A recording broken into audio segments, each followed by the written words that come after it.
On a winter night in 39 AD, the heart of Rome froze, not because of the wind howling off the Tiber, but because of a sound. The sound of armored sandals echoing down a quiet street. Imagine you are 14 years old. Your name is Flavia. You are sitting in your room, braiding your hair, feeling safe behind the thick walls of your father's villa. You've been told that Rome is the center of civilization, that the law protects the noble. But then, the knock comes. It isn't a request, it's a demand. You hear the heavy front door unbar.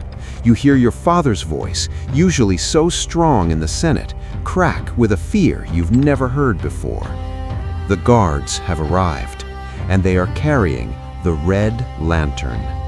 In the next 5 minutes, your life as a person ends, and your life as an object begins. You aren't being arrested. You aren't being charged with a crime. You are being claimed. The Palatine Hill doesn't summon daughters, it consumes them. Tonight, the Garden of Venus is opening its gates, and what waits inside is a ritual so terrifying that Rome tried to bury it for 2,000 years. If you think you know the history of the Roman emperors, you are wrong. This isn't about politics, this is about survival. Before we enter the garden, ask yourself, how much of your soul would you sell to stay alive? To understand the nightmare Flavia is walking into, we must understand the architect of her hell. A man does not wake up one day and decide to eat his own empire. That kind of darkness is forged, layer by layer. Caligula wasn't born a monster. He was born into glory. He was the son of Germanicus, the golden hero of Rome. As a toddler, he walked the muddy military camps of the frontier, wearing tiny soldier's boots. The legionaries loved him. They called him Caligula, Little Boot. It was a nickname born of affection. But affection died quickly. When his father was murdered, the boy was sent to the island of Capri. This wasn't a vacation, it was a gilded cage shared with the murderer of his mother and brothers. Forced to smile at him at dinner, forced to suppress every tear, every scream, every ounce of rage. For 6 years, Caligula learned the most dangerous lesson of all. To survive, you must become hollow. He learned that power means never having to say sorry. When he finally took the throne at 24, Rome cheered. They thought they were getting a savior, but the illness that struck him shortly after wasn't just physical, it was the shattering of the mask. The boy who hid on Capri was gone. In his place rose a man who realized a terrible truth. If you are a god, people aren't humans anymore. They are toys. And Flavia? She was about to become his favorite kind of toy. Flavia arrives at the palace. She expects a dungeon, but she finds a dream. The Garden of Venus. The walls are lined with pink marble. The air smells of exotic jasmine and rosewater. Servants move like ghosts, offering trays of fruit and wine. For a moment, the shattered window of hope in her chest repairs itself. Maybe this is an honor. Maybe she is here to serve the goddess. But the illusion breaks slowly, like a hairline fracture in a vase. The first sign is the jewelry. They drape her in gold, heavy and cold. It's not decoration, it's a price tag. Then the clothes.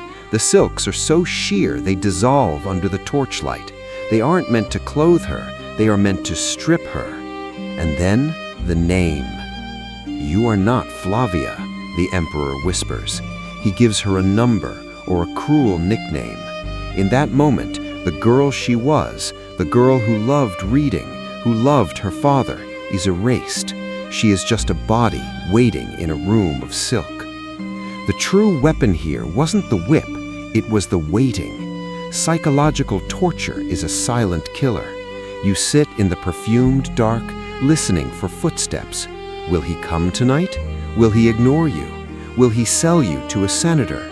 The anxiety is a corrosive acid eating through your nerves.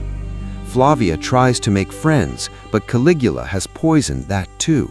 He pits the girls against each other. If you please him, you eat. If you don't, you disappear. Solidarity dies, replaced by a desperate clawing need to be the favorite victim. But even a god can bleed. The despair in the Garden of Venus was turning into something else, a cold, hard rage. The suicide rate inside the palace skyrocketed. Girls threw themselves off balconies. They fashioned nooses from their silk dresses. They chose death as their final act of rebellion. And outside, the men with swords had had enough. Caligula made the classic mistake of the tyrant. He humiliated the people who guarded his sleep. Cassius Charia, a veteran soldier, had been mocked by the emperor for years. January 41 AD, the Palatine Games. Caligula steps into a dark underground tunnel to take a bath. He thinks he is immortal, but in the shadows, the steel is waiting. There was no speech, no trial, just the wet thud of a blade hitting a neck. "I am still alive!" Caligula screamed, terrified and pathetic in the end. But the swords kept falling, 30 times. The god died in a puddle of his own blood, writhing on the dirty floor. Inside the garden, Flavia hears the screams. Is this rescue, or is it a massacre? The German guards go on a rampage. The palace becomes a slaughterhouse. For hours, Flavia hides under a bed, listening to the death rattles of the empire. When the dust settled, Claudius took the throne, and Rome did what Rome does best. It bought silence. The girls were returned to their families.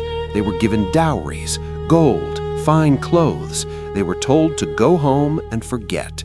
But how do you forget the garden? Flavia returned to her father's house, but the Flavia who left never came back. She was a shell, a living ghost haunting the hallways of her childhood. In a society that valued purity above all else, she was damaged goods. The shame wasn't Caligula's anymore, it was hers. Most never married. They lived in distant wings of country estates, hidden away like shameful secrets. They flinched at loud noises. They screamed in their sleep. They had survived the monster, but the monster had taken their voices. We look at the ruins of Rome and see glory. We see the Colosseum, the laws, the roads. But beneath the marble lies the rot. The Garden of Venus wasn't just a place. It was a symptom of a society that let one man hold all the power. History tries to erase the victims. It remembers the emperors and the generals. But the silence of those girls, that is the loudest sound in history. So I leave you with this question. If you were a father in that banquet hall, watching the monster take your child, would you have smiled to save your family? Or would you have flipped the table and accepted death? It's easy to be a hero in your imagination. It's much harder when the sword is at your throat. Tell me your choice in the comments below. And if this story unsettled you, share it. Let's make sure Flavia's name is finally heard.